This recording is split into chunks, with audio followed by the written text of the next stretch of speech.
Hello, everyone, and welcome to today's Sutta class. We will start, as usual, with the Namo Tassa. Feel free to join in if you like. Namo Tassa Bhagavato Arahato Samma Sambuddhassa. Namo Tassa Bhagavato Arahato Samma Sambuddhassa. Namo Tassa Bhagavato Arahato Samma Sambuddhassa. Buddhang Dhammang Sanghang Namasami.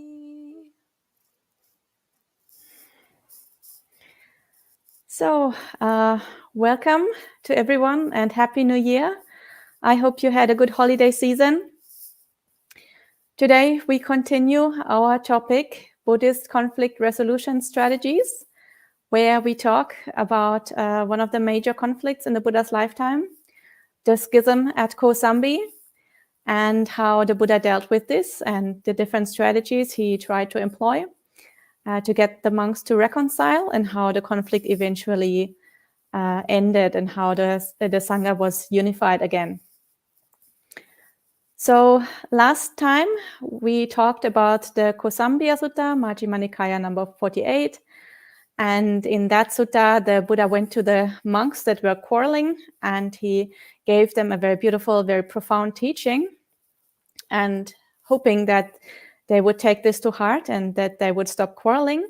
And what the Buddha did there is that he first got the monks to acknowledge that they were fighting, that they were not practicing the Dhamma, that they were cultivating unwholesome mind states instead of cultivating metta. And getting them to acknowledge this is actually the first step to getting somebody to try to change their behavior. Because if they don't acknowledge that there's a problem, then they obviously wouldn't be open to any kind of advice, and they wouldn't be open to actually making any changes. But in that sutta, the Buddha actually got them to acknowledge or to admit what they were doing. And then the Buddha taught them 6 principles for a harmonious community. So 6 principles that if they follow them, they would have overcome the conflict and would have rebuilt a harmonious community, a harmonious way of living together. And then the Buddha taught them 7 principles or 7 factors for stream entry. And so he showed them that if they follow this harmonious way of life, then actually all these higher stages on the path are within reach. But if they still continue quarreling, then the whole purpose for their going forth, the whole purpose of becoming a monk cannot be fulfilled, because that bad karma that they're creating and those unwholesome mind states will block off their further development on the path. So by showing them the benefit of changing their ways and actually the benefit of establishing a harmonious community, he was trying to get them to end their conflict. But as we have seen, that was in vain. The monks were clinging so much to their wrong views and clinging so much to their conflict that they were unable to actually take that teaching to heart and change their ways. So then the Buddha tried a different strategy, and that is what we are going to look at today. As you might remember, last time we didn't have a live session because I was in a very remote area away from civilization, so I didn't have access to the internet, and we had a recording. So if you have any questions about the teaching last time, about those 7 factors of stream entry, or if you have any questions about the new monastery and retreat center that we are building, Watermoon, where I showed pictures last time, you can put them in the live chat this week, and I will try to answer them today. Otherwise, for now, we can start reading our text for today, which is a Jataka text. So the Buddha changed his approach. He saw that by giving them these sort of the teachings that he gave them before in the Kosambi Sutta, he was still kind of expecting them to act like rational people, to understand very detailed teachings, 6 factors for a harmonious community, 7 factors of stream entry, and so on. So it was still quite a high level teaching. And then he saw that the monks' minds were so overcome by defilements that they were not able to access these kind of teachings. So this time he's trying to tell them a story. And this is a Jataka story. And so these kind of stories are much easier to understand. Even a child can understand them. They are kind of similar to maybe a European fairy tale. So on a completely different level of teaching. So the Buddha is trying to make it much easier for the monks to understand what he's trying to teach them. And as we have seen before, a Jataka story is a story that tells a previous life of the Buddha, so a life when the Buddha wasn't enlightened yet. And Jataka stories are actually ancient Indian folk tales. They are much older than Buddhism. And over time, they got incorporated into the Buddhist canon. So monks and nuns retold them and gave them some kind of Dhamma meaning. So that they used those ancient stories that everybody knew about to make a Dhamma point to teach some kind of Dhamma with those stories. So over time, those got incorporated into Buddhism. And then because they were much older than Buddhism, people started to say that the hero of those stories is the Buddha in a previous life. That's how they became Jatakas, or previous birth stories. Jataka means birth story. And one of those stories is what the Buddha is teaching today in the sutta that we are reading. I have put a link in the live chat. This is actually not a sutta, but this is from the Vinaya, a story from the Vinaya, from the Kosambi Khandaka. So in the Vinaya, it is a book that collects various rules. It's called the Mahavagga, and the Mahavagga has 10 chapters, and one entire chapter of that book is only dedicated to the conflict at Kosambi. And that chapter contains the story that we are reading today. So this is Khandaka number 10. There should be a link in the live chat if you want to read along. And we will start at if you're reading on Sutra Central, then this paragraph number is 2.2.3. If you follow the link in the live chat, you should be at the correct spot right away. And this story picks up at the point when the monks are still quarreling after the Buddha has taught them the Kosambi Sutta, which we read last time. And at this point now, the Buddha is informed that the monks are still quarreling and that his teaching didn't have any effect. So the story goes, a certain monk went to the Buddha, bowed, and told him what was happening, so that the monks are still quarreling, adding, "Venerable Sir, it would be good if you went to those monks out of compassion." The Buddha consented by remaining silent. The Buddha then went to those monks, sat down on the prepared seat, and said, "Enough, monks, don't quarrel and dispute." A certain monk who spoke contrary to the teaching replied, "Wait, sir. You are the Lord of the teaching, and there's no need for you to be concerned. Just enjoy the happiness of the present life. We'll face the consequences of this quarreling and disputing." So this is exactly the same beginning of the story that we read last time in the Kosambi Sutta. The Pali is exactly the same. The English looks slightly different because we have a different translator here. Last time we read from Bhikkhu Bodhi's translation. This time this is Ajahn Brahmali's translation. Therefore, it looks slightly different, but it's actually exactly the same. So out of compassion, the Buddha goes to those monks and he tells them to stop quarreling. But as we have seen last time, they don't listen to their teacher. They just tell him to go away, to do something more pleasant, to enjoy the happiness of the present life, and to let them continue quarreling and to let them make their own bad karma. They say they'll face the consequences of the quarreling. So they're not willing to listen to their teacher. They know that this is unwholesome and they will face consequences for that, but still they insist on continuing to quarrel. And then the Buddha repeated his appeal to those monks, but got the same reply. And then the Buddha starts his teaching. The Buddha then said, "At one time in Benares, monks, there was a king of Kasi called Brahmadatta. He was rich and powerful, had many vehicles and transport animals, and possessed a large kingdom and much wealth. So this is the beginning of our Jataka story, so of our previous birth story. As we can see, this takes place a long time in the past. We have several indications why this story is set a long time before the Buddha's lifetime. One of them is the mention of King Brahmadatta. So King Brahmadatta features in many, many Jatakas. And this is one indication that this is a mythological story. It doesn't try to tell us a real historic event.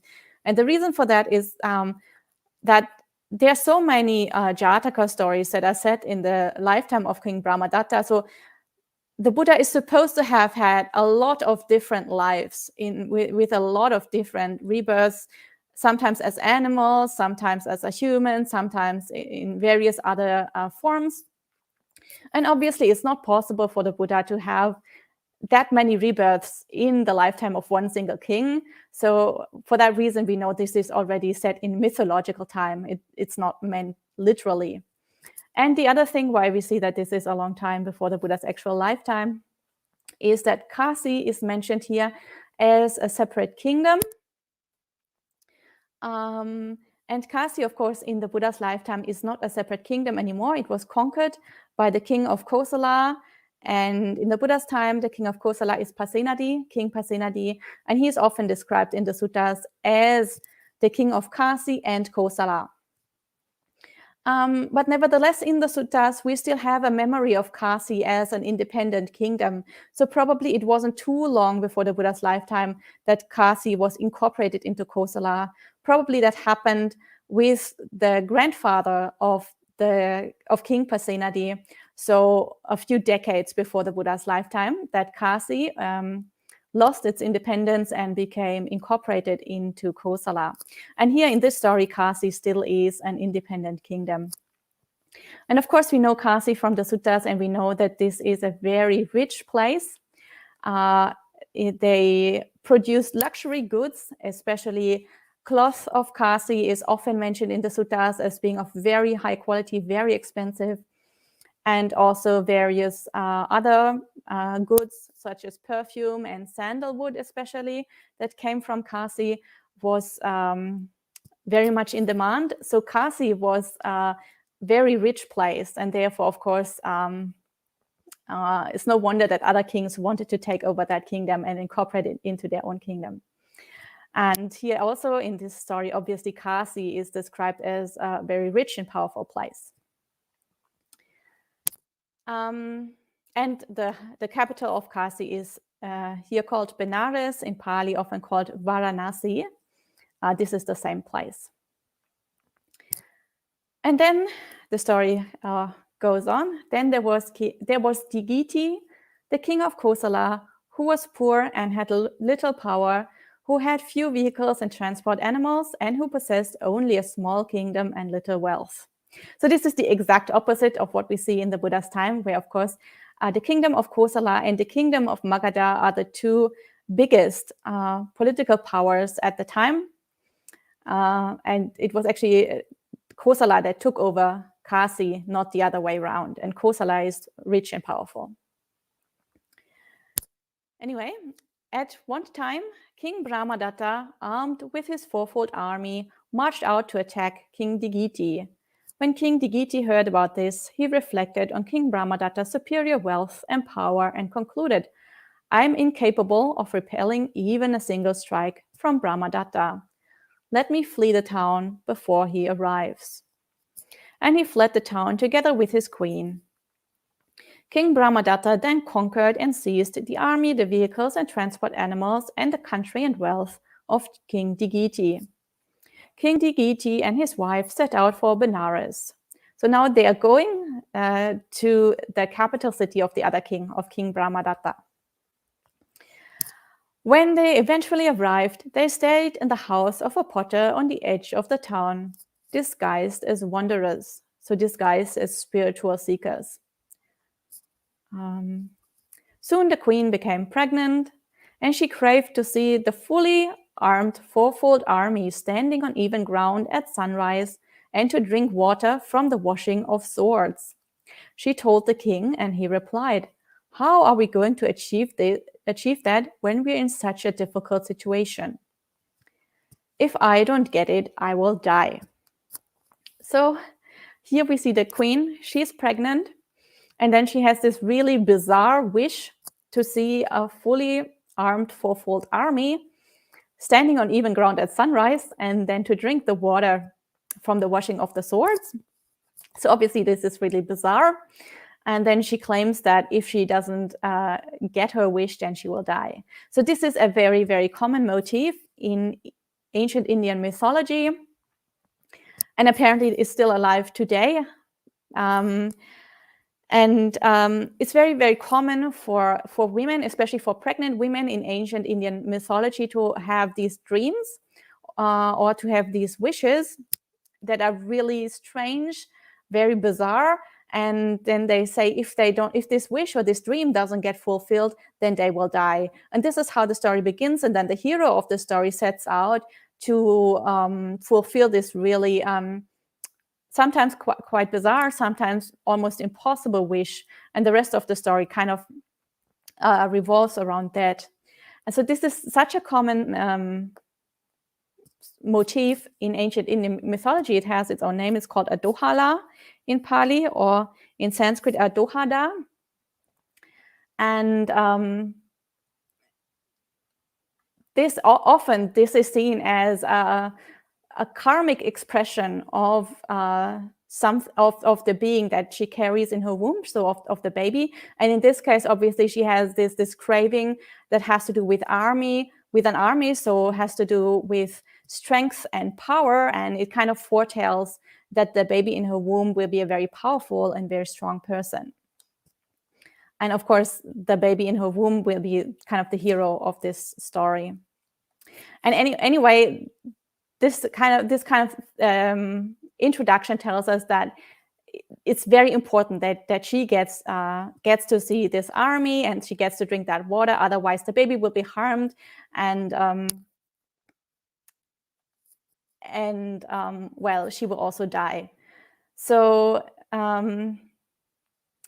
now the husband, the former king, has to think of some kind of method or means to fulfill that wish.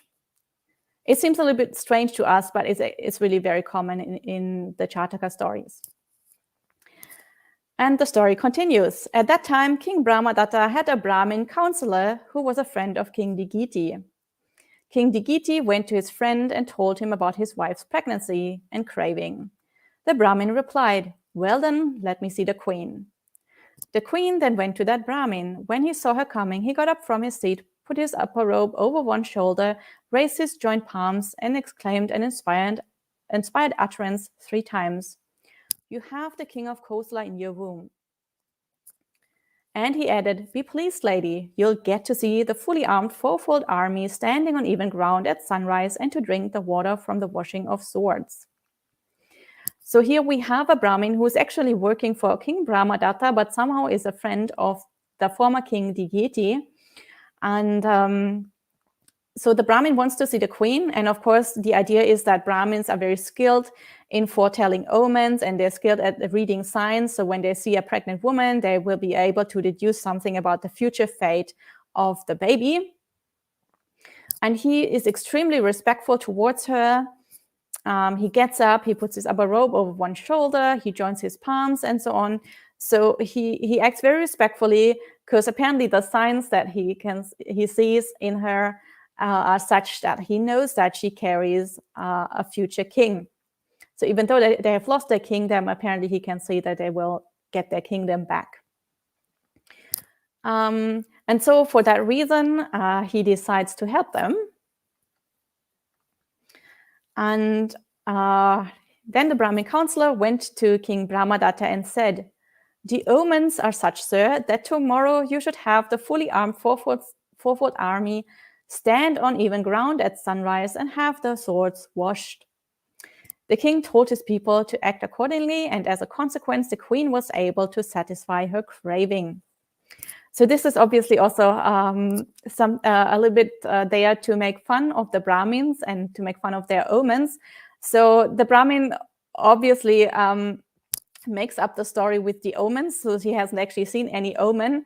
But he wants to get King Brahmadatta to assemble his army. So he just tells him, well, there was an omen, so now you have to assemble your army. Otherwise, there will be some kind of negative consequence for you or some kind of bad luck coming. And then, of course, the king, like without any reason, just because the Brahmin claims that there was some random omen, assembles his army and has the swords washed. And so the queen can drink that water. But obviously this is making fun and showing that there isn't much sort of logic behind those Brahmin omens, and that any Brahmin can just claim whatever and get the king to act in a really strange way, based on the claim that there was some kind of omen that nobody could see except for that Brahmin. So it's very easy for those Brahmins to influence kings and to get them to do random stuff. But anyway, the story continues. When the pregnancy matured, the queen gave birth to a son. They called him Digabu.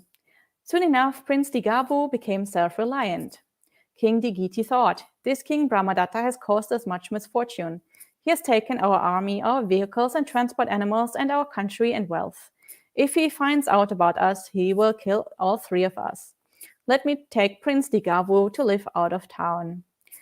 And he did just that. As he was living outside of town, Prince Digabu was soon training in all branches of knowledge. So the former king realizes that obviously their life is still in danger and he wants to protect his son. So he takes the son and hides him somewhere out of town. And there apparently the prince gets a very good education in all branches of knowledge. So obviously he's also quite skilled and quite talented and also intelligent and so on, learning all these different things. At this time, King Digiti's old barber was living under King Brahmadatta. On one occasion, he saw King Digiti and his wife staying at that potter's house disguised as wanderers. He then went to King Brahmadatta and told him. So now the former king and his queen have been found out. The king ordered his people to get King Digiti and his wife. When they had done so, he said, bind their arms behind their backs with a strong rope, shave their heads and parade them from street to street, from intersection to intersection, to the beat of a harsh drum. Then take them out of town through the southern gate, cut them into 4 pieces, and place the pieces at the 4 directions. Saying, yes, sir, they bound and shaved King Digiti and his wife as instructed and paraded them from street to street, from intersection to intersection, to the beat of a harsh drum. So here we're getting a glimpse of how they treated criminals back in the day, especially people who were sentenced to death. And we can see that their head was shaven and that they were paraded through the town before they were killed. And of course, the head shaving reminds us of a Buddhist procedure, namely the shaving of the head before we go forth, before we ordain as monks and nuns. And some people have said that probably the Buddha made this choice to have his monks and nuns shave their head deliberately to mimic this procedure that they did to criminals. So in the same way that criminals are sort of outside of ordinary society, and especially those that are sentenced to death, basically cut off all the connections that they have with their family, with their society, with their futures, with their previous status. In the same way, the monks and nuns kind of cut off their relationship with their families, the status in society, and any ties that they have with household life, and they enter into an entirely new life, just as somebody who dies and is reborn somewhere. So some people say that the Buddha made this choice deliberately to mimic this kind of custom there. And of course, we know that not all of the movements, of the religious or spiritual movements in the Buddha's time shaved their heads. Actually, most people apparently didn't. There were many Brahmin wanderers, and Brahmin wanderers usually kept their hair. Many of them had a top knot. And then there were matted hair ascetics and ascetics that never washed their hair and had it all tangled up and so on. And only a few other spiritual movements also shaved their head. It seems that some of the Jain movements also shaved their head or even pulled out their hair. But many of the other spiritual movements actually had hair. And the Buddha might have deliberately chosen to shave the hair in order to make it similar to these kind of procedures as we're seeing them here. Anyway, the story continues. Just then, Prince Digavu thought, I haven't seen my parents for a long time. Let me pay them a visit. When he entered Benares, he saw what was happening to his parents.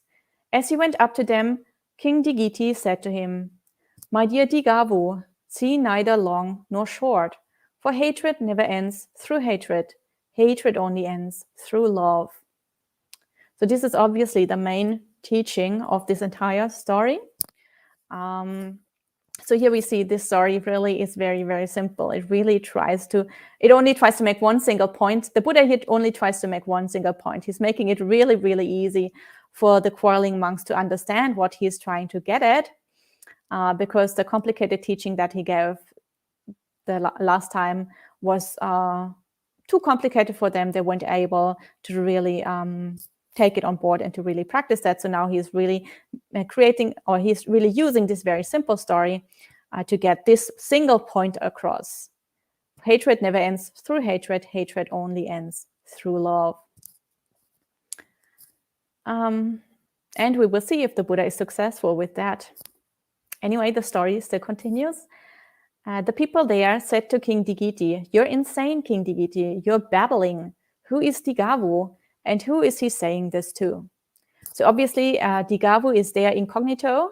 Nobody knows that he is the prince or that King Digiti has a son at all, since King Digiti has taken him out of town and hidden him away quite well. So Digavu is protected. But the people obviously here are confused. And the former king says, I'm not insane, I'm not babbling. Those who are wise will understand. King Digiti repeated what he had said to the prince a second and a third time, and events unfolded as before. Then, when the parading was finished, the people took King Digiti and his wife through the southern gate and cut them into 4 pieces.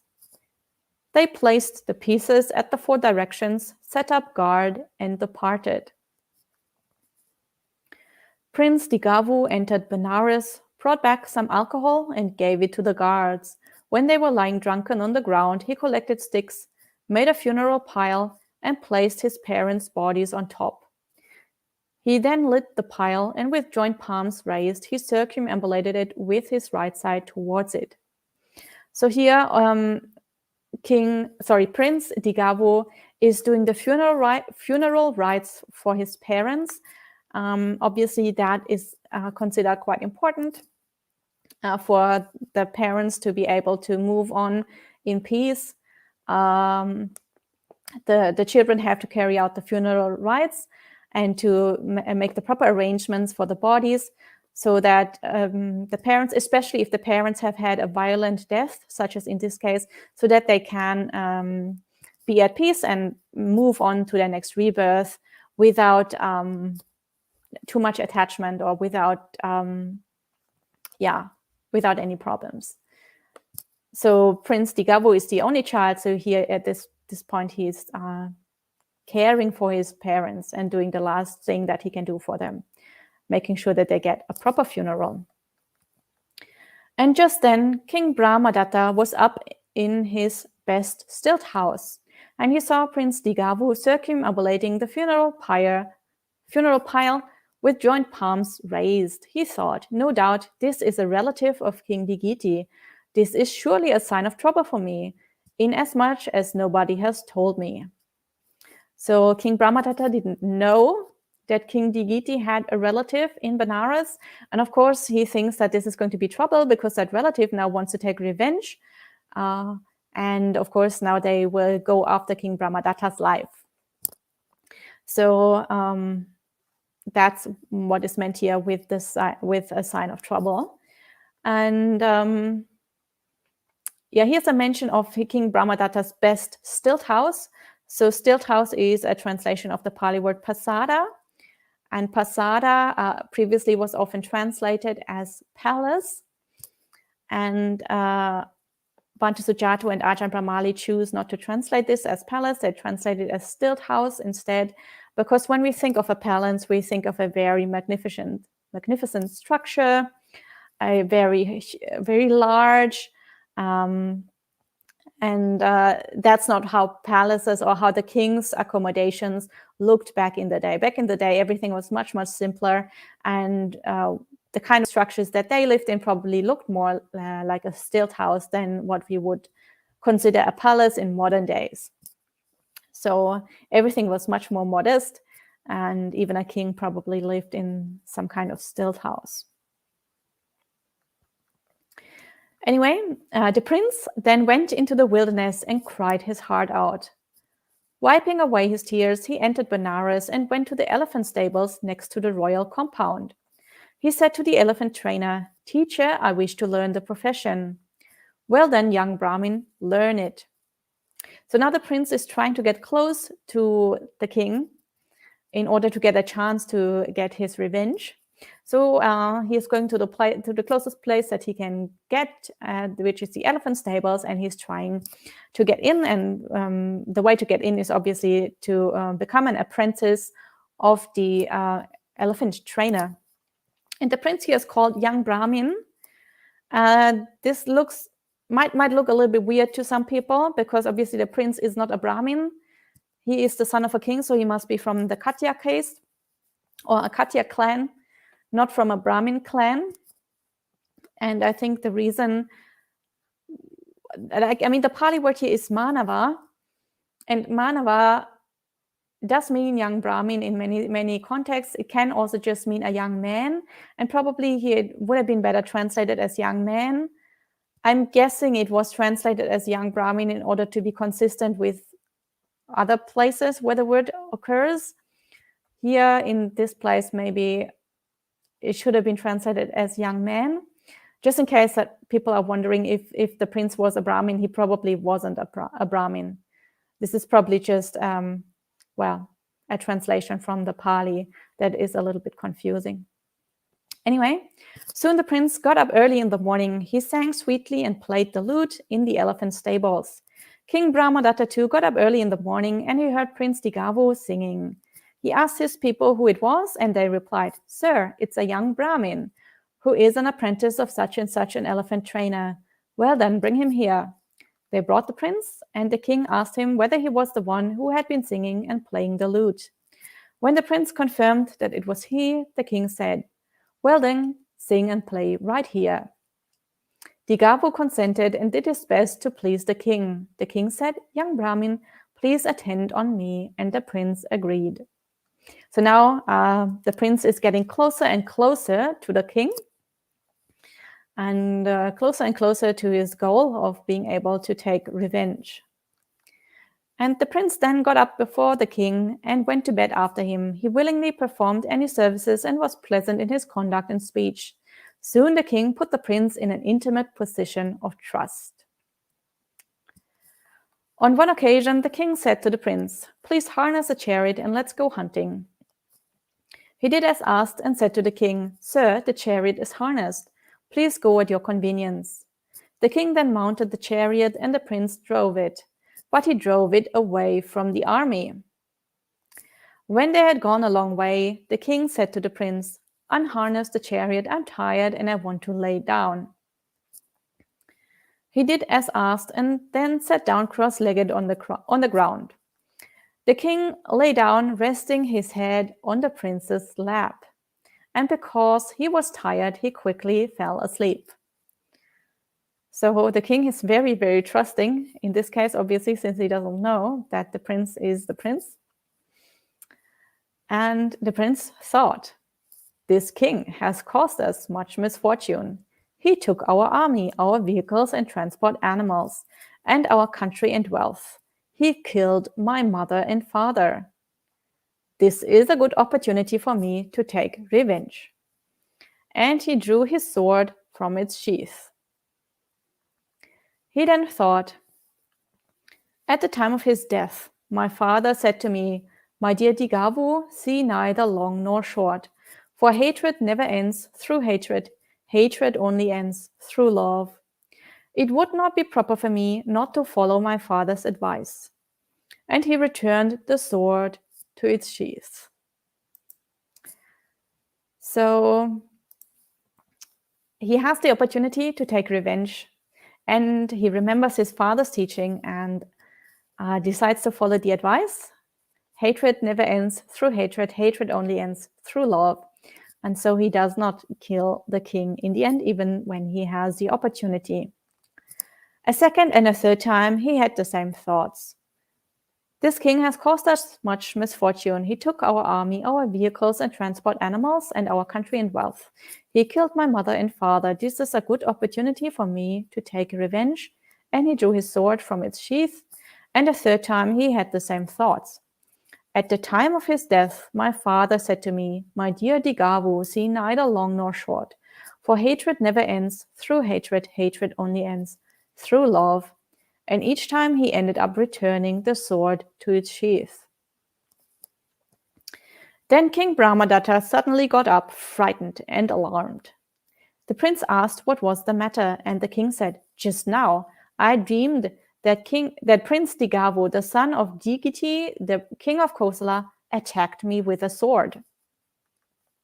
Seizing the king's head with his left hand and drawing his sword with his right hand, the prince said to the king, Sir, I am that Prince Digavu, the son of Digiti, the king of Kosala.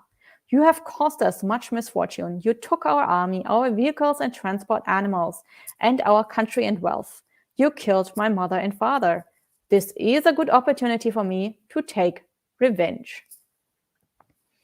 So now the king is awake, and the prince has grabbed his hair or his head with one hand and drawn his sword with the other, and tells him that this is a good opportunity to take revenge. The king bowed down with his head at the prince's feet and said, Dear Digavu, please spare my life. And the prince says, Who am I to spare your life? Sir, it is you who should spare mine. Well then, Digavu, if you spare my life, I'll spare yours. And the king and Digavu spared each other's lives. They shook hands and made a vow not to harm each other. So what is happening here is that the king obviously asked Digavu to spare his life, but Digavu says, Who am I to spare your life? You should spare mine. So Digavu thinks that if he lets the king live, then obviously the king might want to kill him. So in some way, it seems like he doesn't have another like he doesn't have a choice. He must kill the king in order to survive himself. But he actually asked the king to spare his life instead. Like he makes it clear to the king he doesn't want to kill him, and asks the king instead also to spare his life. And so they both agree that they will spare each other's lives, and they shake hands and they make a vow not to harm each other. So they, through this mutual trust, they are able to overcome this cycle of violence and make peace with each other. The king said to the prince, Well then, Digavu, harness the chariot and let's go. He did as asked and said to the king, The chariot is harnessed. Please go at your own convenience. The king mounted the chariot and the prince drove it, and he drove it so that it soon rejoined the army. When he was back in Benares, the king gathered his court and said, If you saw Prince Digavu, the son of Digiti, the king of Kosala, what would you do to him? They variously replied, Sir, we would cut off his hands, we would cut off his feet, we would cut off his hands and feet, we would cut off his ears, we would cut off his nose, we would cut off his ears and nose, we would cut off his head. This is Prince Digavu, the son of Digiti, the king of Kosala. You shouldn't do anything to harm him. I've spared his life, and he has spared mine. Soon afterwards, the king said to Digavu, Digavu, what's the meaning of that which your father told you at the time of his death? And then Digavu says, When he said not long, he meant don't harbor hate for a long time. So if you remember, the king said to Digavo, my dear Digavo, see neither long nor short. So this is what Digavo here refers to, this not long and not short. See neither long nor short. Not long, he meant don't harbor hate for a long time. When he said not short, he meant don't hastily break with your friends. And when he said for hatred never ends through hatred, hatred only ends through love, he was referring to your killing of my mother and father. For if I had killed you, those who wish you well would have killed me, and those who wish me well would in turn have killed them. In this way, the hatred would never end through hatred. But now you have spared my life, and I have spared yours. In this way, hatred ends through love. So this is obviously the main teaching here of this text. Not long means don't harbor hate for a long time. Not short means don't hastily break with your friends. And then the understanding that hatred cannot end through hatred, because it will just lead to a vicious circle of violence and more violence. And for everyone who is killed, people will want to take revenge, and more and more people get killed. So hatred can only end if we don't seek revenge and we instead forgive each other. This is the main teaching of this story. And the king thought, it's amazing how wise Digavo is in that he's able to fully understand the meaning of his father's brief statement. And he gave him back his father's army, his vehicles and transport animals, and his country and wealth, and he also gave him his own daughter. So this is the ending of the story of Prince Digavo. Digavo gets the kingdom back. He becomes the king of Kosala, and he only marries the daughter of King Brahmadatta. So this is obviously a symbol of the alliance between the two countries, a symbol of their mutual understanding and mutual sort of harmony between the two countries, and the idea that they will not make war again in the future, since now they are one family. So this is the end of the Jataka story. As you can see in this Jataka story, the Buddha isn't identified as Prince Digavo, but we have a parallel to this story in the Jataka collection called the Digiti Kosala Jataka. This is Jataka number 371. And in that Jataka, which is in the Jataka collection, Digavo is identified with the Buddha in a previous life. So if you want to check that out, you can read the story again there. Anyway, the story then continues with the lifetime of the Buddha, where the Buddha is still talking to the monks. And the Buddha says, in this way, monks, those kings who had the authority to punish were actually patient and gentle. But you who have gone forth on this well-proclaimed spiritual path, you shine when you're patient and gentle. A third time, the Buddha said to those monks, enough, monks, don't quarrel and dispute. And for the third time, that monk who spoke contrary to the teaching replied, wait, sir, you're the Lord of the teaching, and there's no need for you to be concerned. Just enjoy the happiness of the present life. We'll face the consequences of this quarreling and disputing. The Buddha thought, these foolish men are overpowered by emotions. It's not easy to persuade them. And he got up from his seat and left. So here in this teaching, we see the Buddha really making it as simple as possible for the monks to understand. He's teaching them a story, an old Indian folk tale that even a child can understand. So he has really dumbed down the teaching to make sure that even people who are totally obsessed with their defilements, who are completely overcome by their anger, can understand what he's talking about. He has repeated it over and over again. Hatred cannot never end through hatred. It can only end through love. And he's telling them, you shine when you're patient and gentle. So he couldn't have made it more easy for the monks to understand, but still, they are so much caught in their defilements, so much caught in their quarrel, that they are not willing to listen, and that they tell the Buddha to go away and to let them keep on quarreling. And at this point, the Buddha has to conclude that he has tried everything that he could. He has given them very in-depth Dhamma teachings. He has given them Vinaya advice.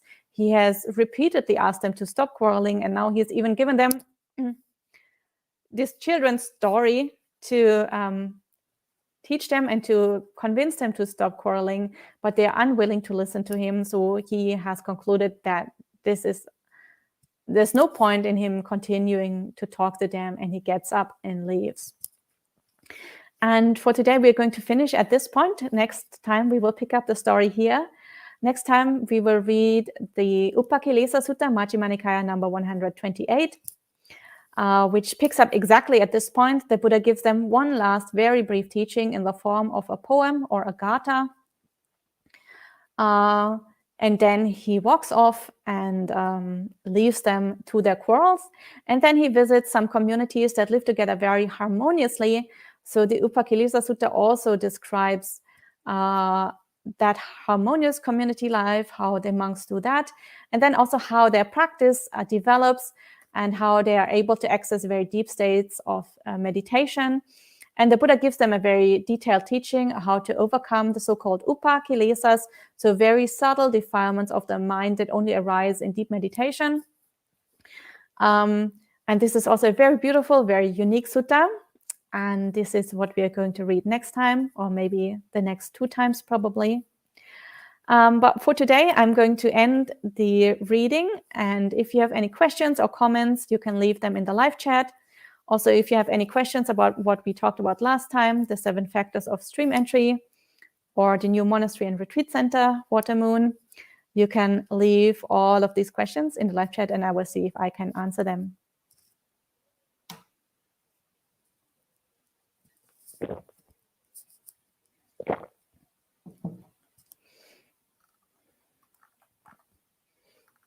So I don't think there are many questions so far. I just see a lot of... Oh, Buddha Ruchi says, can both women and men practice at your new monastery and your old place as well? So the place where I'm staying now, so my old place, is a city center. And this place, obviously, we have courses here. We have evening group sittings. We have one-day retreats and so on. And that's open, obviously, to men and women. But we don't have facilities for people to stay overnight. So the old place, our city center, doesn't have facilities for lay people, which is why we are starting the new place, the Forest Monastery and Retreat Center. And the Forest Monastery and Retreat Center is open to both men and women. We have a separate guest house. So we have one house for the monastics and one house for the visitors. And there we can have both men and women staying there and people of other genders.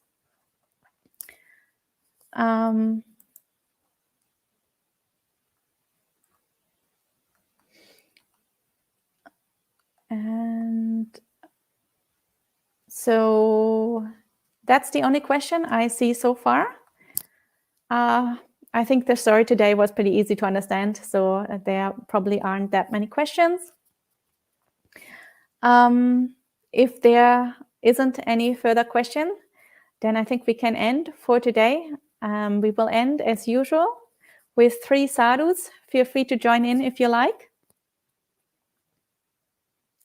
Sadhu, sadhu, sadhu. Oh, and Buddha Ruchi said, asked me to repeat the number of the Majjhima Nikaya Sutta. This is 128, the Upakilesa Sutta, for next time. And yeah, so have a great day, have a great week, and I will see you all next time.